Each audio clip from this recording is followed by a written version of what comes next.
कीर्तन और सुंदर विग्रह। जैन के विग्रह का था प्रभु। हाँ प्रभु जी, जैन के। हरि बोल हरि बोल। बहुत सुंदर विग्रह का दर्शन किया सभी भक्तों को हृदय से। आज सब विग्रहों का दर्शन हो गया। कृष्ण बलराम और नरसिंह भगवान सब कुछ है। बहुत बहुत धन्यवाद प्रभु। प्रणाम प्रभु जी। सादर प्रणाम माता जी। सब भक्तों को हृदय से धन्यवाद कीर्तन में भाग लेने के लिए। अभी हम लोग मंगलाचरण करते हैं। ओम अज्ञानतिमिरान्धस्य ज्ञानाञ्जनशलाकया चक्षुरुन्मीलितं येन तस्मै श्रीगुरुवे नमः। श्रीचैतन्यमनोभीष्टं स्थापितं येन भूतले स्वयं रूपकदा मह्यं ददाति स्वपदान्तिकम्। वन्देऽहं श्रीगुरु श्रीयुतपदकमलं श्रीगुरु वैष्णवांश च श्रीरूपं साग्रजातं सहगना रघुनाथं वितं तं सजीवं स्वाद्वैतं सावधूतं परिजं सहितं कृष्ण चैतन्य देवम्। श्री राधा कृष्ण पादान सहगण ललिता श्री विशाखा वितांत च। नम ओम विष्णुपादाय कृष्ण प्रेष्ठाय भूतले श्रीमते भक्ति वेदांते स्वामिन इति नामने। नमस्ते सारस्वती देवे गौरवाणी प्रचारिणे निर्विशेष शून्यवादी पाश्चात देश तारिणे। वांछा कल्पतरुभ्यश्च कृपा सिन्धुभ्य एव च पतितानां पावनेभ्यो वैष्णवेभ्यो नमो नमः। नमो महावदान्याय कृष्ण प्रेम प्रदायते कृष्णाय कृष्ण चैतन्य नामने गौरत्विषे नमः। हे कृष्ण करुणा सिंधु दीन बंधु जगतपते गोपेश गोपिका कांत राधा कांत नमस्तुते। तप्त कांचन गौरांगी राधे बिंदाबनेश्वरी विषभानुसुते देवी प्रणमामि हरिप्रिये। नीलांचल निवासाय नित्याय परमात्मने बलभद्र सुभद्रायां जगन्नाथाय ते नमः।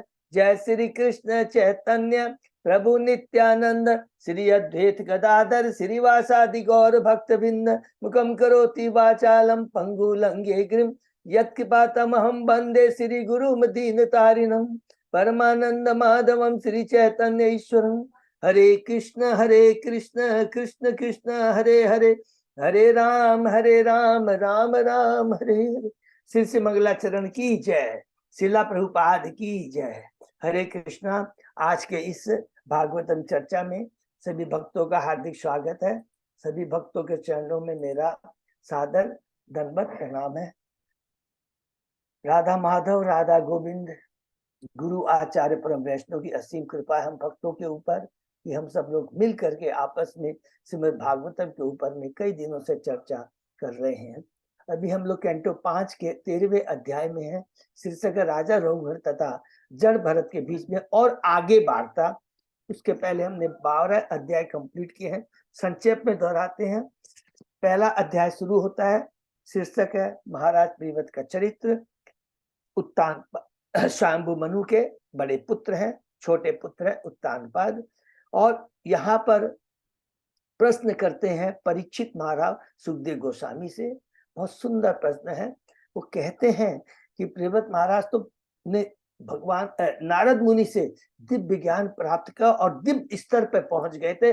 उसके बाद उन्होंने गृहस्थ जीवन को क्यों स्वीकार किया। तो यहाँ पर ये बहुत इंपॉर्टेंट। और स्वीकार करने के बाद पुनः सब कुछ छोड़ करके वो पुनः पूर्ण रूप से भक्ति में लग जाते हैं। ये मुझे बताइए। इसके उत्तर में बहुत सुंदर सुखदेव गोस्वामी जी यहाँ कहते हैं। सबसे इंपॉर्टेंट पॉइंट याद रखते हैं। जिसने एक बार भगवान के चरण कमलों का के मधु का आस्वादन कर लिया है और तब वो कभी भी भक्ति के पद को नहीं छोड़ता। और फिर वो बताते कि जो प्रीवत महाराज ने गृहस्थ जीवन इसलिए एक्सेप्ट किया क्योंकि नारद जी चूंकि ब्रह्मा जी आकर के उनको बताते हैं कि ये भगवान का आदेश है और भगवान के आदेश को भक्त सदैव अपने सिरोधार्य रखता है, उसको बनाता है। और इसीलिए वो गृहस्थ जीवन में आया और उनके भगवान के आदेश उन्होंने बहिष्मति विश्वकर्मा की पुत्री से ब्याह किया।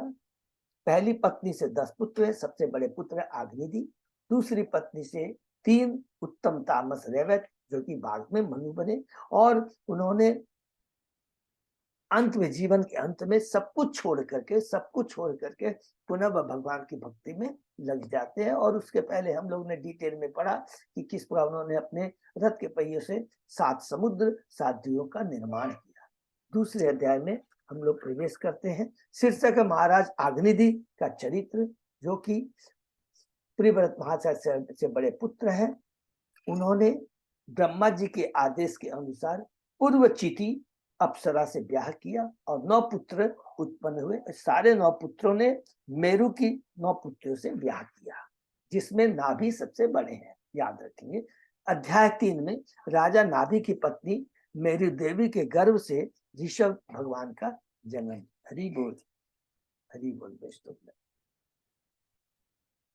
और नाभि जो बड़े पुत्र हैं, जिनकी पत्नी मेरी देवी है, उन्होंने यज्ञ किया भगवान को प्रसन्न करने के लिए और भगवान जैसा पुत्र प्राप्त करने के लिए। भगवान स्वयं आके कहते हैं कि मेरे समान कोई नहीं है। देखिए, स्वयं भगवान ने कहा है मेरे समान कोई नहीं, फिर भी तुम्हारी इच्छा है तो मैं मेरी देवी के घर से प्रकट होऊंगा। और भगवान ऋषभ का जन्म होता है, प्रकट भगवान ऋषभ प्रकट होते हैं। चौथे अध्याय में है श्री भगवान ऋषभ देव के लक्षण। सुख गोस्वामी यहाँ पर बहुत अच्छी बात कहते हैं कि स्वयं भगवान है तो डेफिनेटली नाभि उनसे बहुत प्रसन्न होते हैं और उनको सम्राट के रूप में स्थापित करके स्वयं अपनी पत्नी मेरी देव को लेकर के बद्रिकाश्रम चले जाते हैं। और उसके बाद में भगवान ऋषभ ने जयंती से ब्याह किया। 100 पुत्र उत्पन्न हुए, जिसमें भरत महा सबसे बड़े पुत्र हैं। 9 योगेंद्र होते हैं और 81 योग्य ब्राह्मण बनते हैं। और एक बार वो ब्रह्मावर्त देश में विचरण कर रहे थे तो वहां पर देखा कि उनके पुत्र भी एक विद्वानों की सभा में बैठ करके उनसे उपदेश प्राप्त कर रहे हैं। तो उन्होंने वहीं पर अपने पुत्र को उपदेश दिया। बहुत ही सुंदर उपदेश है। अध्याय 5 में है भगवान ऋषभ देव द्वारा अपने पुत्रों को उपदेश। उस उपदेश में हमने पढ़ा पूरा, देखिए कितना तत्व ज्ञान यहाँ पे दिया। सबसे पहले क्या है, मनुष्य योनि बहुत दुर्लभ है और एकमात्र महापुरुषों की सेवा करके ही मनुष्य भगवान की भक्ति कर सकता है और भक्ति कर करके भव बंधन से मुक्त हो सकता है। फिर कहते हैं जो भगवान की जो भक्ति रहती है वो सदैव कभी रुक नहीं सकती, चाहे भौतिक जगत में रहे चाहे आध्यात्मिक जगत में रहे। भौतिक जगत में कहीं भी रहे, आध्यात्मिक कभी रहे, लेकिन भगवान की भक्ति सदैव चलती रहना चाहिए। और फिर कहते हैं कि मनुष्य का कर्तव्य क्या है, जीवन का कर्तव्य। बहुत इंपॉर्टेंट बात कहते हैं कि हर जीवों का जो जिनके ऊपर आश्रित है, चाहे वो गुरु हो सकता है, माता पिता देवता, कोई भी हो सकता है। देवता भी आते हैं, अरे तुमको ये भौतिक चीजें नहीं। प्रत्येक जिसको एक उच्च पद प्राप्त है उसका कर्तव्य होता है अपने आश्रित को भगवान के बारे में बताना, इस भवबंधन से कैसे छुटकारा मिल सकता है उसके बारे में बताना। अगर कोई ऐसा नहीं करता है तो वह माता पिता गुरु आराध्य देव कहलाने के लायक नहीं। हरि बोल। और उसके बाद में वो सब कुछ छोड़ करके अपने पुत्र राजा भरत को राज सिंहासन बैठ के चले जाते हैं। और हमने डिटेल में पढ़ा कितना सुंदर उन्होंने एक अजगर वृत्ति का पालन, सब कुछ छोड़कर वृत्ति का पालन करते हैं। 6वें अध्याय में प्रवेश करते हैं।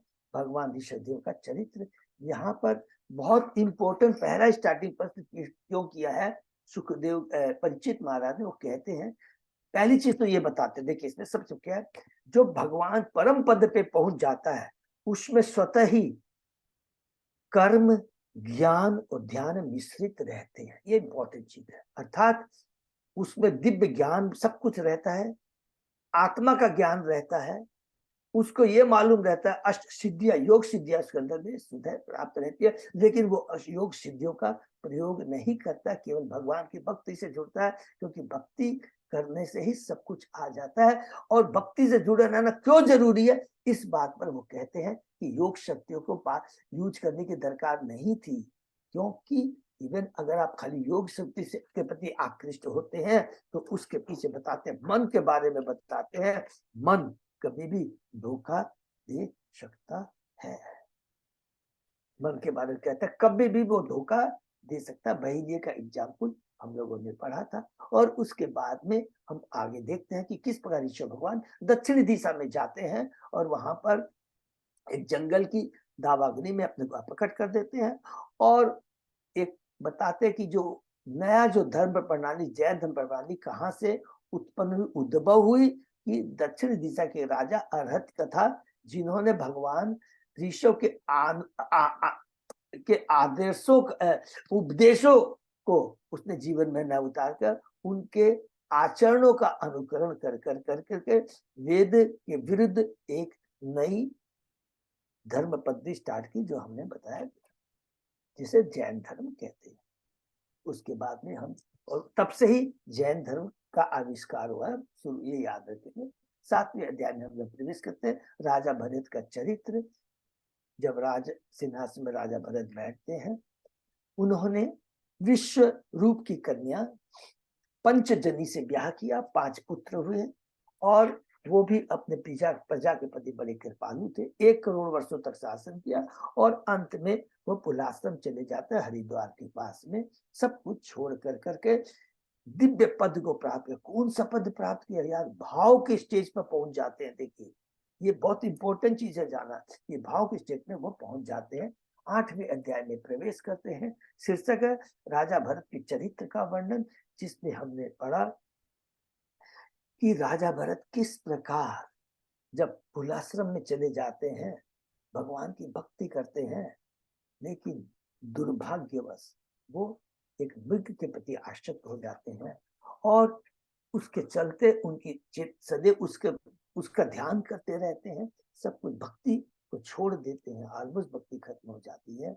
और मृत्यु के समय चूंकि उनका चेतना मृग के प्रति थी, उनकी आसक्ति मृग के प्रति थी, उनको मृग का शरीर प्राप्त होता है। पहला राजा भरत और दूसरा वो त्याग करते हैं, सब कुछ छोड़कर भगवान की भक्ति के भाव लेवल तक पहुंच जाते हैं, लेकिन दुर्भाग्य मृग के प्रति आसक्ति पुनः उन्हें नियम वापिस ये श्लोक याद रखेंगे। मृग का शरीर प्राप्त होता है। मृग का तो शरीर प्राप्त हुआ, लेकिन चेतना हमेशा उनकी दिव्य थी। इससे क्या है, भगवान कहते हैं न मैं मेरी भक्ति कभी भी विनष्ट नहीं होती है और अपनी गलती का वो एहसास करते हैं। पश्चाताप बहुत सुंदर लिखा है, कितना बात लिखा है कि मैंने सब कुछ छोड़ा था, मैं इस दिव्य लेवल पे चला गया था, लेकिन मेरी आसक्ति मृग के चलते मुझे ये मनुष्य जीवन प्राप्त हुआ है, ये मुझे मृग शरीर प्राप्त हुआ है। और हमेशा वो क्या रहते थे, भौतिक चीजों के प्रति अनुरक्त होकर, अनासक्त होकर के विचरण करने लगे और अंत में वो क्या करते हैं कि शरीर छोड़ करके उन्हें एक नया शरीर प्राप्त होता है, वो जड़ भरत का।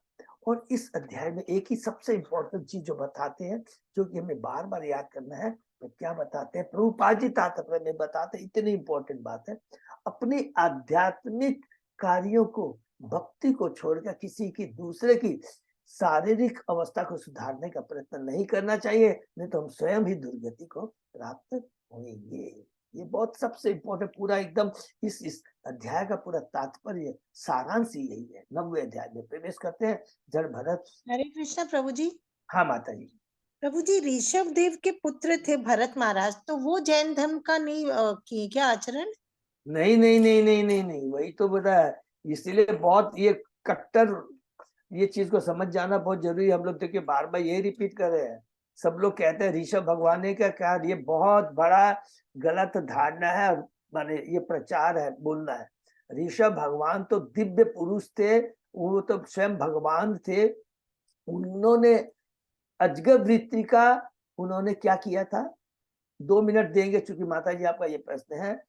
उसमें उन्होंने क्या था, अपने को सब कुछ त्याग दिया था और कठिन तपस्या कर रहे थे। तो कठिन तपस्या करने का मतलब उनका ये नहीं था कि कोई योग सिद्धि प्राप्त करने का, पूरी अनासक्ति, लेकिन उनका जो आचरण था, क्या आचरण था, सब कुछ त्याग दिया। एक ही जगह पर बैठ कर करके मल त्यागते थे, वहीं पर जो कुछ मिल जाता खा लेते थे, माने शरीर को कष्ट देते थे। लेकिन लोगों को, मूर्खों को ये नहीं समझ में आता है, वो पूरा सती शरीर के प्रति एकदम अनासक्त थे। तो वो जो राजा अरहत था दक्षिण देश का, उसने देखा अरे शरीर को कष्ट देना ही त्याग, तपस्या, यही तपस्या है। शरीर को कष्ट देना ही यही तपस्या है। तो आप आज देखेंगे, हम किसी को कंप्लेन नहीं कर रहे, प्रश्न आ रहा है याद रखिए, इसलिए आप देखेंगे हमारे जैन धर्म में देखेंगे कितनी कितनी तपस्या करते हैं। आधा चम्मच पानी लेंगे, पूरा शरीर को कष्ट देंगे। मैंने तो सुना बाल को भी निचोड़, क्या क्या कर, पता नहीं है मेरे को, इतने बहुत तपस्या। तो वो लोग उसको अनुकरण कर, अनुसरण नहीं, अनुकरण करना लग गए। लेकिन भगवान ऋषभ का ये बोलने का उद्देश्य नहीं था। और ये जो जैन धर्म की स्थापना की थी, वो दक्षिण देश के राजा अरहत ने की थी। क्लियर है माता जी आपको? एकदम याद रखेंगे, कभी भी भूल से भी ये हाँ अपराध न प्रभु हो जाए, अपराध न हो जाए। 90 अध्याय में प्रवेश करते हैं, जड़ भरत का परम चरित्र। उसके अंदर हमने देखा अब भगवान जड़ भरत को तीसरा शरीर, भरत महाराज को तीसरा शरीर प्राप्त होता है। पहला महाराज भरत का, दूसरा मृग, और तीसरा जड़ भरत का शरीर प्राप्त होता है। एक दिव्य परम ब्राह्मण के घर में उनका जन्म होता है, और उनके पिता उनको बहुत कुछ वैदिक ज्ञान की शिक्षा देना चाहते हैं। उनके प्रति कोई आसक्ति नहीं थी। क्यों आसक्ति नहीं थी? तुरंत क्वेश्चन लिख लेंगे नोट में, क्योंकि वो ऑलरेडी दिव्य पद पर स्थित है। जब हम दिव्य पद पर स्थित हो जाते हैं तो स्वतः ही सारे ज्ञान, देवताओं के गुण स्वतः ही हमारे में आ जाते हैं। अलग से प्राप्त करने की दरकार नहीं होती है, इवन कोई विधि विधानों को पालन करने की दरकार नहीं होती है। लेकिन ये हमारे लिए एप्लीकेबल नहीं है, याद रखेंगे। अभी हम लोग जमीन पर हैं, हमको जमीन का सहारा, जमीन रूपी वैदिक ज्ञानों का सहारा हमें दरकार है। लेकिन जब दिव्य लेवल पर पहुंच जाएंगे, उड़ने लग जाएंगे, जैसे हमने एग्जाम्पल दिया था, हवाई जहाज जब जमीन को छोड़ देता है, बिना जमीन के उड़ सकता है, उस अवस्था में आप ये सब कर सकते हैं, विधि विधानों का पालन। जो हमारे गुरु महाराज ये सब लोग, ठीक है ना। तो वो इंटरेस्टेड नहीं थे। उनके भाइयों ने समझा ये तो पागल है। पिता जब छोड़ के चले जाते हैं तो उनके संग में दुर्व्यवहार होता है। दुर्व्यवहार कितनी बड़ी बात लिखते हैं, मेरे को ये बड़ा कि भाई लोगों को कितना दिव्य ज्ञान था, ऋग्वेद, सामवेद, अथर्ववेद सबका ज्ञान था, लेकिन शुद्ध भक्त को नहीं पहचान सके। जब तक भक्ति का ज्ञान नहीं होगा, और शुद्ध भक्त को, भगवान को कभी कब पहचानेंगे? जब स्वयं भगवान कृपा प्राप्त करेंगे। केवल ज्ञान से हम सोचेंगे भगवान की कृपा मिल जाए, ये हमारी मूर्खता है। तो यही पर बताते हैं कि उसके भाई लोग समझ नहीं पाए, सोचे ये पागल है, उसको खेत की रखवाली में दे दिया। और हमने पूरा पढ़ा कि किस प्रकार डॉक्टर को सरदार आता है, उनको बलि के लिए ले जाता है, लेकिन माँ भद्रकाली किस प्रकार उन्हें बचाती है। हरि बोल, ये बहुत सुंदर है। तो उससे ये प्रूफ कर, दो चीज यहाँ पे होता है कि ज्ञान क्या है। जब तक विज्ञान में पढ़ना, जब तक वो ज्ञान भगवान से संबंधित नहीं हो, भक्तों से संबंधित नहीं हो, वो कोरा ज्ञान है, कोई फायदा। नंबर 1। नंबर 2, ये जो देवता, देवी देवता भी है, ये वैष्णवी है, ये याद रखेंगे। तो वही है, काली है, वैष्णवी है। तो वो किस प्रकार भरत की रक्षा करती है, हम 10वें अध्याय में प्रवेश करते हैं। जड़ तथा माँ रवगण की वार्ता, इसमें हमने देखा कि जड़ भरत को जब माँ भद्रकाली बचाती है, विचरण करते रहते हैं। तो एक बार एक राजा, सिंधु तथा शौवीर प्रदेशों का राजा रहता है, वो कपिल आश्रम में जाता रहता, पालकी में जाता है। तो किस प्रकार वो जड़ भरत को अपनी पालकी ढोने के लिए नियुक्त करता है, लेकिन वो तो परम पद पर है, वो चींटी को बचाने के चक्कर में ठीक से पालकी को नहीं ढोल पाता है। तो किस प्रकार राजा उन पर व्यंग कसता है, और उसके बाद में वो उतर कर किस तरह के शब्द कहते हैं, उन शब्दों को राजा को रियलाइज होता है, अरे ये तो परम भक्त है, ये तो दिव्य पद पर स्थित है। तुरंत उतरते हैं, क्षमा मांगते हैं।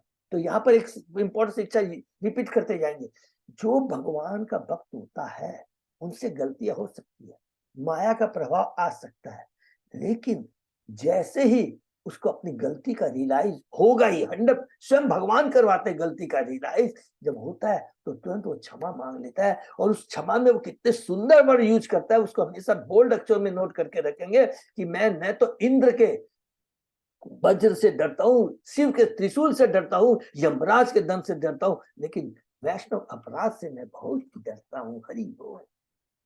उसके बाद में हम 11वें अध्याय में प्रवेश करते हैं और उसके अंदर में फिर राजा रघुगण को बहुत सुंदर सुंदर शिक्षा वो देते हैं। क्या शिक्षा देते हैं? हमने पढ़ा है कि जो उच्च कुल शिक्षा ये सब चीज तो स्वतः है अपने प्रारब्ध के अनुसार मिलते हैं और इनका भी अंत होता है। जीवन का तो परम, हमें तो वेदवादी नहीं तत्ववादी बनना है।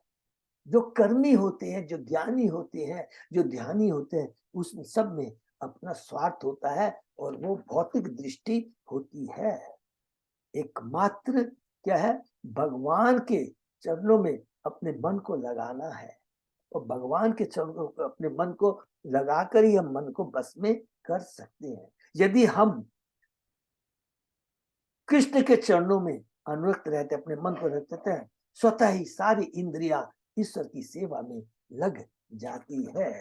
ये हम लोगों को पढ़ा और कहते हैं कि मन पर विजय प्राप्त करने के लिए भक्ति की आवश्यकता होती है। लेकिन भक्ति कैसे करेंगे? कहते हैं इस मन को गुरु के चरणामृत में लगाना है। गुरु के पास जाएंगे, गुरु की कृपा प्राप्त करेंगे तो स्वतः ही हमें वो भक्ति के बारे में बताएंगे और जैसे ही भक्ति से जुड़ेंगे, भगवान की सेवा में लग जाएंगे तो भगवान की सेवा में लगे तो हमारा जीवन धन्य हो जाएगा, भौतिक जगत से छुटकारा मिल जाएगा। 12वें अध्याय में प्रवेश करते हैं। यहाँ पर फिर महाराज रघुगण और जड़ भरत की वार्ता होती है। इसमें पहला स्टार्ट यही पर जड़ भरत सबसे सॉरी राजा रघुगण कितनी इंपॉर्टेंट बात कहते हैं, प्लीज इसको करें। कहते हैं मैं भौतिक बुद्धि के कारण बीमार हूं। जब तक हमारी भौतिक बुद्धि रहेगी हम सोचेंगे हमारे में बहुत बड़ा ज्ञान है, ऐश्वर्य, धन है, वास्तव में हम बीमार हैं, रोगी हैं। क्योंकि किस चीज का रोग है? अंधापन का रोग है। कौन सा रोग है? I am the proprietor, I am the controller, I am the enjoyer. और कहते हैं कि इस रोग को केवल भगवान के ज्ञान रूपी प्रकाश से, ज्ञान रूपी प्रकाश से हम इसे हटा सकते हैं। और जैसे ही तलवार, हरि बोल, ज्ञान रूपी तलवार, बहुत बहुत धन्यवाद प्रभु, से इसे काट सकते हैं और इसके अलावा और कोई दूसरा उपाय नहीं है। और फिर इसमें बहुत सुंदर सुंदर बात कहते हैं, माने क्या बताते हैं? बहुत पूरी जगत के बारे में बताते हैं। जो कुछ भी है कृष्ण का है। कृष्ण की ये भौतिक जगत कृष्ण की बहिंगा शक्ति का प्रकटी है। और ये जितने भी रूप हैं, मनुष्य का रूप, जानवर का रूप, देवताओं का, कुछ भी आप कह लीजिए, ये क्या बोलते हैं, कुम्हार के द्वारा बनाया घड़ा, जो कुछ भी है ये मिट्टी से ही बना है और मिट्टी में ही ये मिल जाएगा। और कहते हैं कि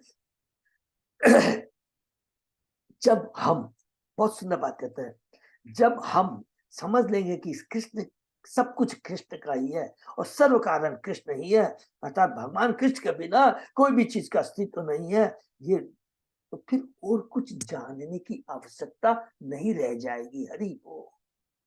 और ये जो दिव्य ज्ञान है, क्या बोलते हैं अंत में इस 12वें अध्याय में बहुत इंपॉर्टेंट कहते हैं, वो क्या कहते हैं? एकमात्र शुद्ध महापुरुषों की धूली से अपने शरीर को स्नान करवाना है।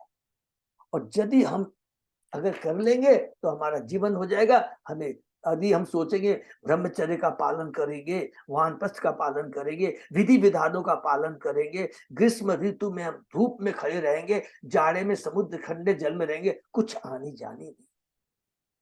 और लास्ट में 12वें अध्याय का जो कल हमने पढ़ा था, बहुत इंपॉर्टेंट एक ही बात कहते हैं कि हे राजा रघुगण, शुद्ध भक्तों की संगति से ही पूर्ण ज्ञान अर्थात भगवान का ज्ञान प्राप्त किया जा सकता है। और उस ज्ञान की तलवार से सांसारिक अज्ञानता को हम छिन्न भिन्न कर सकते हैं। और भक्तों की संगति से ही हम में ही भगवान के श्रवण कीर्तन स्मरण कर सकते हैं। और श्रवण कीर्तन करने से हम क्या होता है, हमारे में कृष्ण भावना जागृत होती है और कृष्ण भावना जागृत होने से हम इस भवबंधन से मुक्त होकर इसी जीवन में भगवान के धाम जा सकते हैं। कितना सुंदर सीक्वेंस बताया कल हम लोगों ने। उसके बाद हम लोग 13वें अध्याय में प्रवेश किए। कल हम लोगों ने जो पढ़ा, राजगण एवं जड़ भरत भया भवा भवाटवी अर्थात का वर्णन करते हैं, बहुत सुंदर वर्णन करते हैं। क्या कहते हैं इसको हम लोग थोड़ा संक्षेप में रिपीट करते हैं, वैसे सबको मालूम है। कहते हैं कि बद्ध जीवन इस संसार में प्रकृति के 3 गुणों से प्रभावित होकर के क्या मांगता है? धर्म, अर्थ, काम, मोक्ष की इच्छा करता है। और जब धर्म, अर्थ, काम की इच्छा करता है तो उसके लिए एक उदाहरण देते हैं कि एक व्यापारी है, वो क्या करता है? बहुत परिश्रम करता है, कुछ सामग्री लेकर करके उसको बेचने जाता है, माने उससे लाभ उठाने का प्रयत्न करने के लिए वो एक जंगल रूपी, माने इस भौतिक जगत रूपी जंगल में प्रवेश करता है, किंतु उसे वास्तविक सुख नहीं मिलता। इस संसार रूपी जंगल में अत्यंत प्रबल लुटेरे, हरि बोल, उनको वो लुटेरे हमने पढ़ा था, 6 इंद्रियां, ठीक है। उसके बाद में पत्नी, पुत्र और मित्र, उनको किस रूप में कहा था? उन्होंने कहा था सियार, भेड़िया तथा सिंह, ये पत्नी, संतान और मित्र के रूप में हमें गुमराह करते रहते हैं। और उसका यह धन उन लुटेरों द्वारा छीन लिया जाता है, जिस प्रकार जंगल में भेड़िए, सियार तथा सिंह मेमने को, इतना उसको सुरक्षा में रहता है, मेमनों को उठा करके ले जाते हैं। कभी वह मच्छरों से निरंतर विक्षुब्ध रहता है, तो वो मच्छर कौन है? ईर्ष्यालु व्यक्ति। जंगल में वह कभी वास्तविक महल को देखता है, तो कभी वह आसमान से टूटते उल्का को समक्ष प्रेत को देखकर किन कर्तव्य माने विचलित तो किन कर्तव्य मूल हो जाता है। कभी कभी उसकी आंखें बवंडर की धूल से ढक जाती है, अर्थात कामवश वह अपनी पत्नी की सुंदरता के प्रति आकृष्ट हो जाता है। और कभी कभी वह, बहुत लास्ट में बहुत इंपॉर्टेंट पड़ा, कभी कभी वह अदृश्य झिंगुर किसको कहते हैं? जो पीछे से चक्कू मारते हैं, पीछे से चक्कू मार भोगने वालों से विचलित हो जाता है। तो कभी जल की इच्छा के लिए मृग तृष्णा से मोहित हो जाने के कारण उसके पीछे दौड़ता है। हरि बोल। प्रभुपाद जी लास्ट में यही बात कहते हैं, माया शक्ति द्वारा निर्देशित होने से बद्ध जीव को इस भौतिक जगत रूपी जंगल में अनेक प्रकार के कष्ट भोगने पड़ते। अर्थात एक ही श्लोक को याद करेंगे तो हमारे को सारी हमारी जो कलुषित चेतना को, एक इंपोर्टेंट क्या बोलता है? मामू पेत्य पुनर्जन्म दुखालयम अशाश्वतम। ये प्लीज इस श्लोक को याद करें कि ये दुखालय है और अशाश्वत है, यहाँ कभी सुख मिल ही नहीं सकता। और ये सबसे बड़ी बात, क्यों इसको हम लोग जोर देके याद करेंगे जीव? क्योंकि स्वयं भगवान गीता में 7वें अध्याय में, ये 8वें अध्याय में ये चीज स्वयं भगवान कहते हैं। 8:15 और 7:40 दो चीज श्लोक याद किया था कि देवी ऐसा गुणमयी माया दुरत्या, और दूसरा मामू पेते पुनर्जन्म दुखालय अशाश्वत। ये याद रखेंगे तो हमारे रोंगटे खड़े हो जाएंगे, हम भ्रमित नहीं हो। और इसको बार बार याद करना है हमको, और कभी दुख नहीं होगा। सबसे इंपॉर्टेंट चीज है, दुख नहीं होगा। क्यों दुख नहीं होगा? कि जब भगवान खुद ही कहते हैं दुखालयम अशाश्वतम, फिर सोचिए, फिर क्यों सोचते हैं मेरे को दुख आया? भगवान ने तो पहले लिख दिया, सिगरेट पे लिखा रहता है इंजीरियस फॉर हेल्थ, लिखा रहता है, आगे से ही वो वार्निंग दे देती है मैन्युफैक्चरर। और उसके बाद में अगर हमारे को प्रॉब्लम आती है तो हम क्या गाली देते हैं? क्या मैन्युफैक्चरर को गाली नहीं दे सकते? हम भगवान को दोषी नहीं ठहरा सकते हैं, क्योंकि भगवान ने क्लियर लिख दिया है इस भौतिक जगत के ऊपर में कि दुखालयम अशाश्वतम। ये बहुत इंपॉर्टेंट चीज है। तो करना क्या है? जो भगवान कहते हैं, केवल भक्तों के संग में रहकर मेरे आदेश का पालन करके भक्ति में अपने को नियुक्त कर करके इस भौतिक जगत से छुटकारा पाना। बहुत सिंपल। तो यहाँ तक पढ़े, उसके आगे आज हम लोग पढ़ते हैं ओम नमो भगवते वासुदेवाय, ओम नमो भगवते वासुदेवाय, ओम नमो भगवते वासुदेवाय। नारायण नमस्कृत नरम चैव नरोत्तमं देवी सरस्वती व्यासं ततो जयम उदीरे। नष्प्रायेषु अभद्रेषु नित्यं भागवत सेवया भगवती उत्तम श्लोके भक्ति भवति नैष्ठी। कृष्णाय वासुदेवाय देवकी नंदनाय च नंद गोप कुमाराय गोविंदाय नमो नमः। आराधयो भगवान ब्रजेश तनय ततदाम वृंदावनम रमया काचित उपासना व्रजवधु वर्गेण्य कल्पिता श्रीमद् भागवतम प्रमाणम अम्लम प्रेमा पुमर्थो महान श्री चैतन्य महाप्रभो मथन इदम तत् आदरो न पर हरे कृष्ण कृष्ण कृष्ण हरे हरे हरे राम राम राम हरे हरे। कैंटो 5 चैप्टर 13 शीर्षक राजा रघुवर तथा जल भरत के बीच और आगे वार्ता श्लोक नंबर 6। प्रभु यही है Ajay. Thank you so much sir. क्वचित वितया सरितो अभियाति परस्परम चाल आलसते निरंधः आशाद्य दावम क्वचित अग्नि तप्तो निर्विद्यते क्वच यक्षे हिताशु। कभी कभी बत जीव उथली नदी में कूद पड़ता है, हरि बोल। अथवा खाद्यान्न न होने पर ऐसे लोगों से अन्न मांगता है जो दानी नहीं है। कभी वह गृहस्थ जीवन की अग्नि से जलने लगता है जो आगे जो दावाग्नि जैसी होती है। तो कभी वह उस संपत्ति के लिए दुखी हो उठता है जो उसे प्राणों से भी प्रिय है और जिसका अपहरण राजा लोग आय कर के रूप में करते हैं, हरि बोल। मैंने इनकम टैक्स डिपार्टमेंट वाले आकर के लेकर चले जाते हैं। बढ़िया बढ़िया बात लिखा।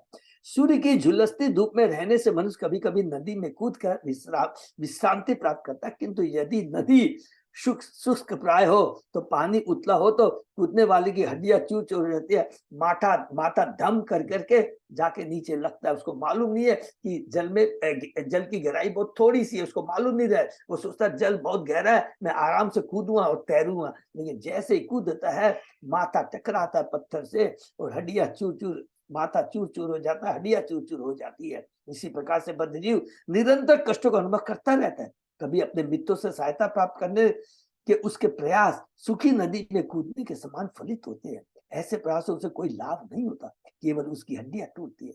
देखिए कितना इंपॉर्टेंट है। केवल भगवान पर आश्रित रहना है, किसी और मनुष्य जीवन के ऊपर आशा मत रखिए। ऐसे प्रभाव से कोई लाभ नहीं होता, केवल उसकी हड्डियां टूटती है। कभी कभी अन्न भाव के मनुष्य को ऐसे व्यक्ति के पास जाना पड़ सकता है जो दानी नहीं है या फिर जानबूझकर अन्न नहीं देना चाहता, हरि बोल, क्योंकि असली दाता तो कृष्ण है। कभी कभी मनुष्य गृहस्थ जीवन में ही बना रहता है, जिसकी उपमा दावाग्नि से की गई संसार दावन नीलोड। जब सरकार किसी पर भारी कर लगा देते हैं तो मनुष्य दुखी होता है। भारी कर के कारण उसे अपनी आय छिपानी पड़ती है, किंतु सारे यत्नों के बाद भी कभी कभी सरकारी एजेंट इतने सतर्क रहते हैं और इतने बलशाली होते हैं कि ये सारा धन छीन लेते हैं, जिससे बद्ध जीव अत्यधिक व्यथित होता है। इस संसार में रहकर लोग सुखी रहने का प्रयास करते हैं, किंतु उनका यह प्रयास दावाग्नि से पीड़ित जंगल में सुखी रहने के प्रयास के तुल्य है। जंगल में जाकर कोई आग लगाता नहीं। देखिए कितनी बड़ी बात है, जंगल में जाकर कोई आग लगाता नहीं, वह स्वतः प्रकट होती है। इसी प्रकार गृहस्थ जीवन या सांसारिक कोई दुखी नहीं रहना चाहता, किंतु प्रकृति के सुख दुख के नियम प्रत्येक व्यक्ति पर, देखिए कितनी बड़ी बात लिखा है, प्रकृति के सुख दुख के नियम प्रत्येक व्यक्ति पर बरबस, प्रत्येक व्यक्ति पर, ऐसा नहीं लेकर कोई व्यक्ति, प्रत्येक व्यक्ति पर बरबस लादे जाते हैं। और वो क्या है, देखिए कुछ भी कर ली, जन्म मृत्यु जरा व्याधि से कोई भी नहीं छुटकारा पा सकता। इस अपने भरण पोषण के किसी पर आश्रित होना कितना लज्जापद होता है। देखिए प्रभुपाद जी कितनी कठोर बात लिख रहे हैं। इसलिए वैदिक पद्धति के प्रत्येक व्यक्ति को निराश्रित रहना चाहिए, आश्रित होने का प्रयत्न नहीं कर। केवल शूद्र ही स्वतंत्र रूप से रहने में असमर्थ, उन्हें अपने भरण के लिए किसी न किसी की सेवा करनी होती है। शास्त्रों में कहा गया है कलो शुद्ध संभवा। इस कलयुग में प्रत्येक व्यक्ति अपने देह भरण के लिए अन्य की कृपा पर आश्रित रहता है, इसलिए प्रत्येक व्यक्ति को शुद्र कहा गया, हरि बोल। श्रीमद् भागवत के 12वें स्कंद में कहा गया है कि कलयुग में सरकार कर तो वसूल करेगी, किंतु उसके बदले में जनता का कल्याण नहीं देखेगी। अनावृष्टिया विनश्यन्ति दुर्भिक्ष कर पीड़िता है। इस युग में वर्षा की न्यूनता हो, देखिए ये बहुत इंपॉर्टेंट बात है। जैसे जैसे सारे पेड़ वगैरह सब करते जाएंगे, देखिए किसका दुष्परिणाम क्या होगा। इस युग में वर्षा की न्यूनता होगी, जिससे अन्न का अभाव होगा और जनता सरकार द्वारा लगाए गए कर से अत्यधिक पीड़ित होगी। इस पर जनता शांतिपूर्ण जीवन नहीं बिता सकेगी, वह अपना घर बार छोड़कर निराशावाद जंगलों में चली जाएगी। तो अच्छे लोगों में जो हैं, देखिए यही अवस्था होने वाली है। इसलिए हमारा कर्तव्य है पहले से भगवान की भक्ति करके बाईपास से निकल जाए कि इस भीड़ भड़ा में हमें आना नहीं, भीड़ भड़के में आना नहीं पड़े। सुरेहृत्स्व क्वचिच निर्मन्न चेता शोचन विहुमन उपयाति कस्मलम क्वचित च गंधर्व पुरम प्रविष्ट प्रमोदते निवृत्त वर्त मुहूर्तम। कभी कभी अपने से बड़े तथा बलवान व्यक्ति द्वारा पराजित होने अथवा लूटे जाने में जीवात्मा की सारी संपत्ति चली जाती है। इससे से वह दुखी रहता है, क्षति पर पश्चाताप करता है, यहाँ तक कि कभी कभी अचेत भी हो जाता है। कभी कभी वह ऐसे विशाल प्रसाद की कल्पना करने लगता है जिसमें वह अपने परिवार तथा अपने धन समेत सुख पर रह सके। यदि ऐसा हो सकता है तो वह अत्यंत संतुष्ट रहता है, किंतु ऐसा सुख क्षणिक है। इसको भी अंदर ठीक है, हमने सोचा मेरे प्रारब्ध में लिखा है तो हो सकता हमको मिल जाए, लेकिन कंडीशन क्या बोलते हैं, इसका भी अंत होता है। अभी हमने पढ़ा था इस भौतिक जगत में कुछ भी हो जाए उसका अंत होता है, चाहे सुख हो या दुख हो, चाहे संपत्ति हो या संबंध हो, चाहे उपाधि हो, कुछ भी हो, हर का अंत निश्चित है। इस श्लोक में गंधर्व पूरम अत्यंत महत्वपूर्ण शब्द है। कभी कभी जंगल में भी बहुत बड़ा किला दृष्टिगोचर होने लगता है, इसे ही हवाई किला कहा जाता है। वास्तव में इस किले का अस्तित्व मस्तिष्क के अतिरिक्त अन्यत्र कहीं नहीं होता, इसे गंधर्वपुर कहा जाता है। इस संसार रूपी जंगल में बद्धजीव कभी कभी बड़े बड़े किले तथा गगनचुंबी प्रसादों की कल्पना करने में अपनी शक्ति नष्ट करता है और इनमें अपने परिवार सहित सुख पर रहने की आशा बांधता है, किंतु प्रकृति नियम ऐसा होने नहीं देते। हरि बोल। जब वह ऐसे किले में प्रवेश करता है तो क्षण भर के लिए हर्षित खो लेता है, किंतु उसका यह सुख स्थायी नहीं होता। यह सुख कुछ ही वर्ष चल पाता है, क्योंकि मृत्यु के समय उसे यह किला छोड़ना पड़ता है। मृत्यु के समय, हो सकता है मृत्यु के पहले भी छोड़ना पड़ जाए। सांसारिक विनियम का यही विधान है। विद्यापति ने ऐसे सुख को उस सुख के समान बताया जो मरुस्थल में पानी की एक बूंद देखकर उत्पन्न होता है। मरुस्थल सूर्य के प्रखर ताप से जलने लगता है, अतः यदि हम उसको शीतल बनाना चाहे तो करोड़ों गैलन पानी की आवश्यकता पड़ेगी। भला ऐसे में पानी की एक बूंद का क्या प्रभाव हो सकता है। पानी का महत्व है, किंतु एक बूंद जल से मरुस्थल की तपन कम नहीं हो सकती। इस संसार का प्रत्येक व्यक्ति महत्वाकांक्षी है, किंतु तपन अत्यंत झुलसाने वाली है। ऐसे से काल्पनिक किले से क्या काम चलेगा। हरि बोल। इसलिए विद्यापति ने गाया है, तातल शेखते वारी बिंदु सम सुत मित रमणी समाजे। गृहस्थ जीवन मित्रों तथा समाज के सुख की तुलना जलते हुए रेगिस्तान में पानी के बूंद से की गई है। यह समूचा संसार सुख प्राप्त करने के प्रयास में लगा है, क्योंकि सुख जीव के लिए जन्म सिद्ध अधिकार है। ये बहुत इंपॉर्टेंट बात है। सुख जीव के लिए जन्म सिद्ध अधिकार है, लेकिन हमको जानना है कि वास्तव में सुख कहाँ है। दुर्भाग्यवश इस संसार में आकर जीवात्मा अपने अस्तित्व के लिए केवल संघर्ष करता है।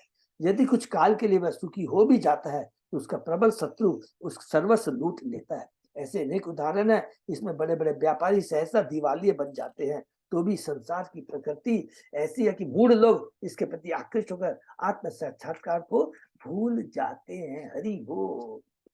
इस भौतिक जगत में सुख नहीं है, नहीं है। इतना प्रभुपाद जी की कृपा, बार बार अपने तात्पर्य माध्यम से एक ही चीज को रिपीट करते हैं कि हम वास्तव में भगवान के अंश हैं, हम सच्चिदानंद हैं। अरबपति खरबपति माने जो षड ऐश्वर्य से युक्त है उसकी संतान है। सोचे ममे वांस से जीवन होगी, उसको छोड़ कर करके हम भाड़े के घर में दूसरे के ऊपर आशीष होकर भिखारी के रूप में उससे आशा बना कर करके सुखी बनना चाहते हैं। कितनी बड़ी बात प्रभुपाद बार बार हमको झंझोरते हैं हमारी चेतना को। चलन क्वचित कंटक सरकर अंग्री अंग्री अंग्री नगारु रुक्ष विमना इवा आस्ति। पदे पदे अभ्यंतर बहिना अर्दित कौटुंबिक क्रुद्धयति वेजनाय। कभी कभी जंगल का व्यापारी पर्वतों तथा पहाड़ियों के ऊपर चढ़ना चाहता है, किंतु अपर्याप्त पद यात्रा के उसके पैरों में कंकड़ तथा कांके गड़ जाते हैं, जिससे अत्यंत उदास हो जाता है। कभी जब उसके परिवार का कोई प्राणी अत्यंत क्षुब्धित होता है तो वह व्यापारी अपनी दयनीय स्थिति का अपने कुटुंबे पर खुद होता है। महत्वाकांक्षी बद्धजीव अपने परिवार से इस संसार में सुखी रहना चाहता है। उसकी उपमा जंगल के उस जाति से दी गई है जो कांटों तथा कंकड़ों के पूर्ण पहाड़ी पर चढ़ना चाहता है। जैसा कि पिछले में कहा गया, समाज, मैत्री तथा प्रेम से प्राप्त सुख मरुस्थल की धूलग्रस्ती गर्मी में जल के बूंद के समान है। मनुष्य अपने समाज में महानता शक्तिशाली बनने की सोचता है, बड़ी अच्छी उपाधि पोजीशन लेना चाहता है, किंतु वह कांटों से परिपूर्ण पहाड़ी पर चढ़ने के समान है। श्री विश्वनाथ चक्रवर्ती ठाकुर ने परिवार की तुलना पर्वत से दी है। कुटुंबियों के साथ सुख की कामना मानो भूखे पेट कांटों से भरे पर्वत पर चढ़ने का प्रयास हो। कुटुंबियों को संतुष्ट रखने के लिए प्रयत्न करने के बावजूद लगभग, देखिए कितनी बड़ी बात लिख रहे हैं कि कुटुंबियों को संतुष्ट रखने के लिए प्रयत्न करने के बावजूद 99.90% जनसंख्या का पारिवारिक जीवन दुखी है। हरि बोल, इससे बड़ी बात प्रभुपाद जी और क्या बोल सकते हैं। पाश्चात्य देशों में तो पारिवारिक सदस्यों के असंतोष के कारण पारिवारिक जीवन रहा ही नहीं। तलाक की अनेक घटनाएं होती रहती है और बच्चे असंतोष के कारण माता पिता का संरक्षण छोड़ देते हैं। विशेष रूप से इस कली काल में पारिवारिक जीवन सिमटता जा रहा है। प्रकृति में प्रत्येक व्यक्ति आत्म केंद्रित होता जा रहा है। हरि बोल। यदि किसी के पास परिवार चलाने के लिए पर्याप्त धन रहता भी है तो भी परिवार में उससे कोई प्रसन्न नहीं होता। क्यों नहीं रहता? क्योंकि हर व्यक्ति महत्वाकांक्षी बनना चाहता है, तो महत्वाकांक्षी होता है। फलस्वरूप वर्णाश्रम धर्म के साथ बीच में ही पारिवारिक जीवन त्यागना पड़ता है। 50 धर्म सधर्म वनम व्रजेत। मनुष्य को चाहिए कि 50 वर्ष की आयु में गृह त्याग वृंदावन या जंगल में चला जाए, या सीधा प्रभुपाद के द्वारा किया गया विधान है।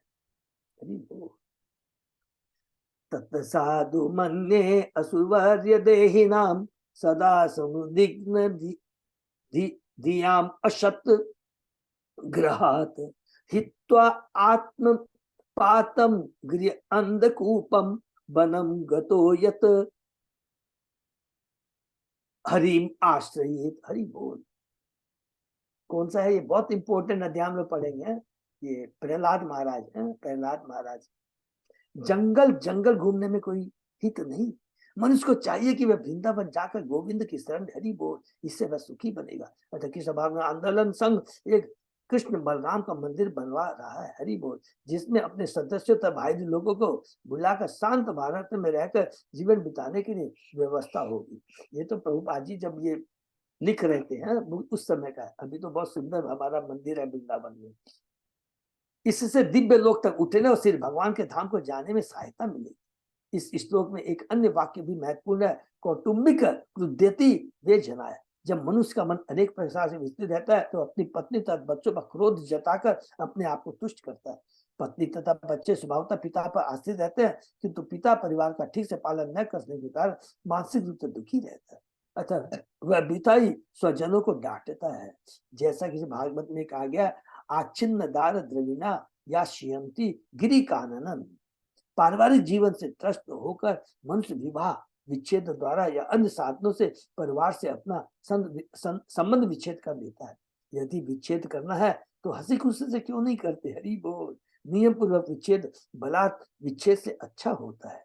बलात् विच्छेद से कोई सुखी नहीं रह सकता, किंतु पारस्परिक विचार विमर्श या वैदिक व्यवस्था के अनुसार मनुष्य को चाहिए कि एक निश्चित आयु के ऊपर पारिवारिक प्रपंचों से विलग हो ले और कृष्ण पर पूर्णतः आश्रित हो ले। इससे जीवन सार्थक बनता है, इज्जत बनी रहती है और तुष्टि मिलती है। भगवान सिंपल चीज है। प्रभुपाद जी बहुत जगह अलग अलग कहते हैं, इस कलयुग में गृहस्थ जीवन बहुत उत्तम जीवन है। कंडीशन यही है कि कृष्ण को केंद्र में रख करके गृहस्थ जीवन यापन किया जाए। इससे बड़ा भक्तिमय जीवन नहीं हो सकता।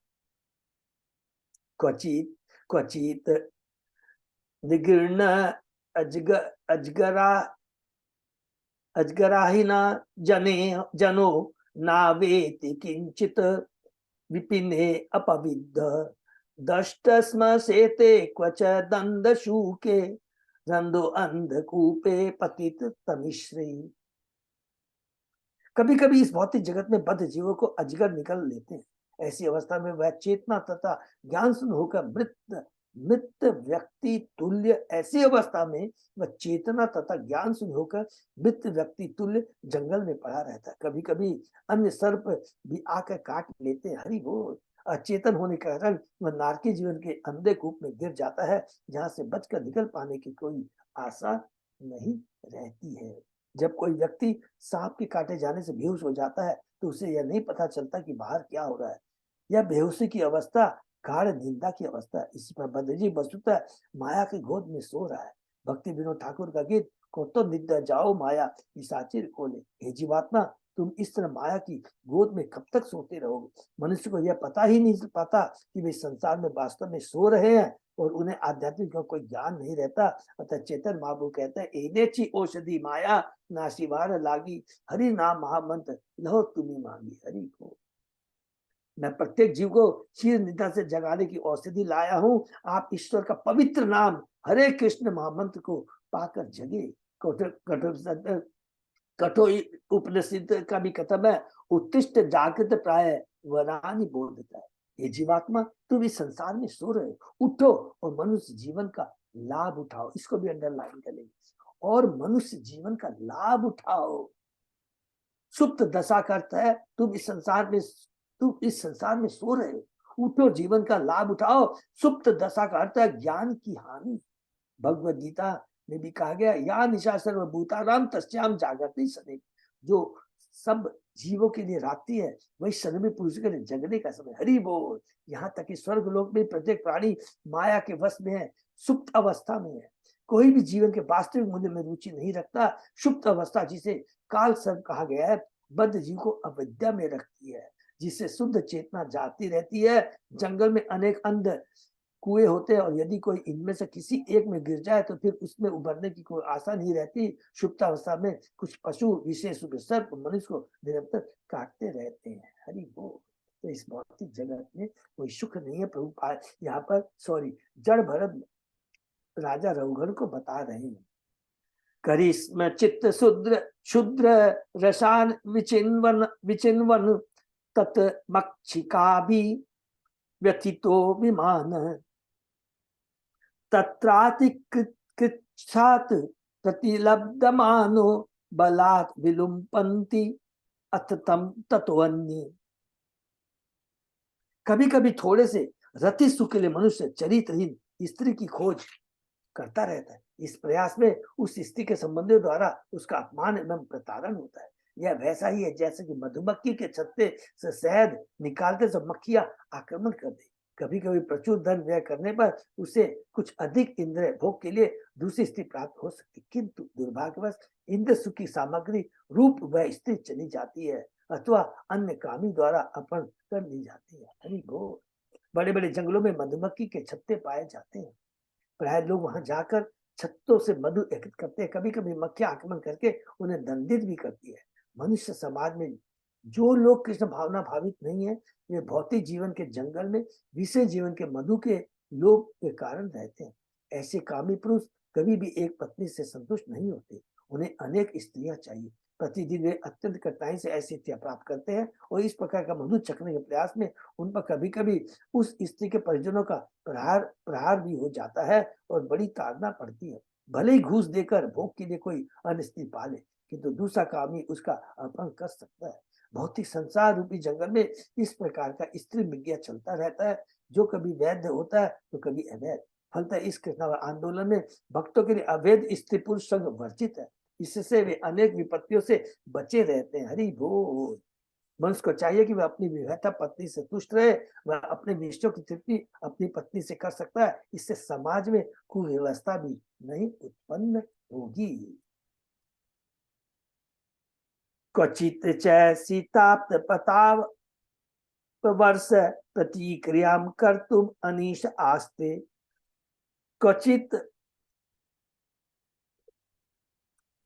क्वचित मितो विपणन यत च किंचित विदेशम रिक्षति उत वित साठयात।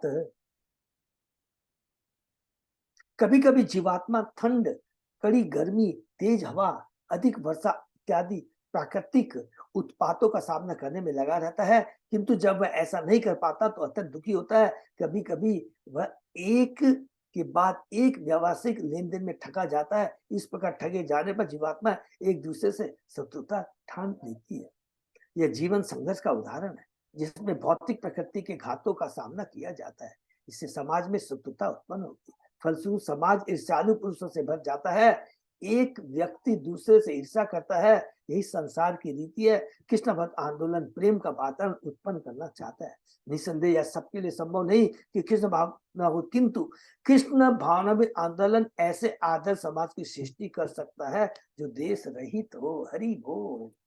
ये देखिए प्रभुपाद जी खुद कह रहे,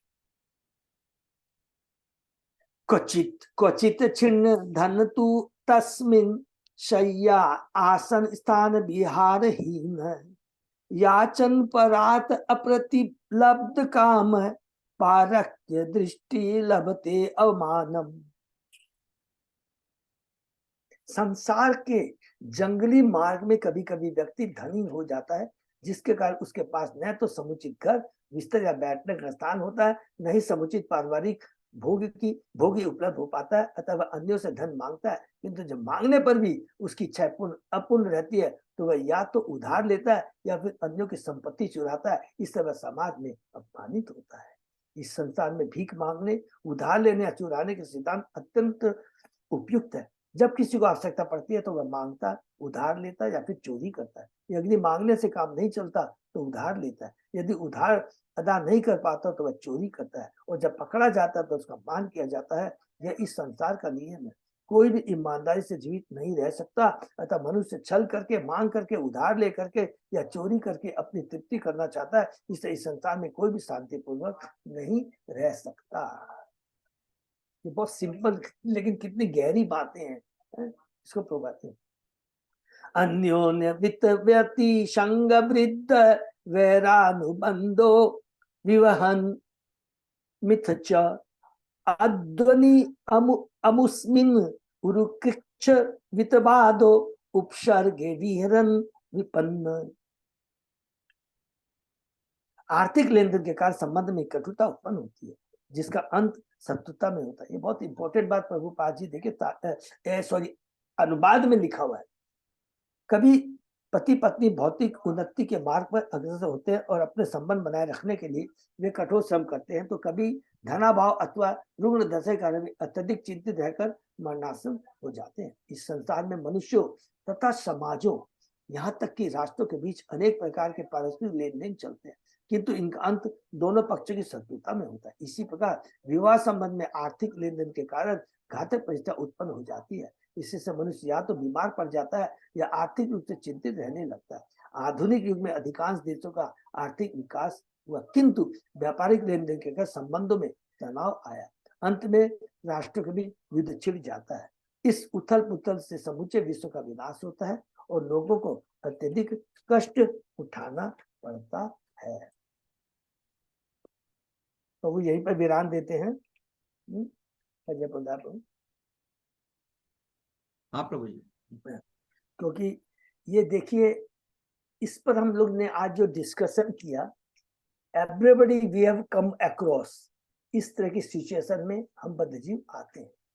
और यहाँ प्रभुपाद जी देखिए, कई बार हम लोग बोलेंगे प्रभुपाद, कई बार हमने बोलेंगे प्रभु ये प्रैक्टिकल नहीं है, प्लीज ऐसा नहीं बोल दे, कभी नहीं बोलेंगे। It is difficult but not impossible. ये चीज बहुत इंपॉर्टेंट है। इसमें सबसे गुह्य ज्ञान क्या है? अगर हम कृष्ण भक्ति से जुड़े रहेंगे, गुरु के आदेशों का पालन करेंगे, तो स्वतः ही सबसे इंपॉर्टेंट हमको अचीवमेंट क्या मिलेगा? हमारी जो इच्छाएं अनवांटेड, देखिए ह्यूमन वांट्स आर अनलिमिटेड, हमारी इच्छाएं अनलिमिटेड, लेकिन ये गारंटी है कि अगर हम लोग भक्ति में जुड़े रहेंगे और भक्तों के संग में रहेंगे, उनसे सत्य ज्ञान प्राप्त करेंगे, तो हमारी ये सारी जो इच्छाएं, माने जो हम सपना देखते हैं, सिंपली ऐसे बोल सकते हैं, प्रारब्ध से हमको जो मिलना है अपने आप मिलेगा। नंबर 1, अगर प्रारब्ध में हमारे बहुत अच्छा लिखा हुआ है तो उससे क्या हो, जब भक्ति में जुड़े रहेंगे तो क्या होगा? हमारे धन का सदुपयोग होगा। पहली चीज ये लिखनी, घमंड नहीं आएगा, धन का सदुपयोग होगा। सदुपयोग का मतलब ये हुआ हम भगवान की सेवा में लगाएंगे। और अगर हम भक्ति से नहीं जुड़ेंगे और धन प्रारब्ध के अनुसार हमारे पास लिखा हुआ है, तो हम क्या करेंगे, उसका दुरुपयोग करेंगे, गलत लाइन में जाएंगे, बच्चे भी बिगड़ जाएंगे।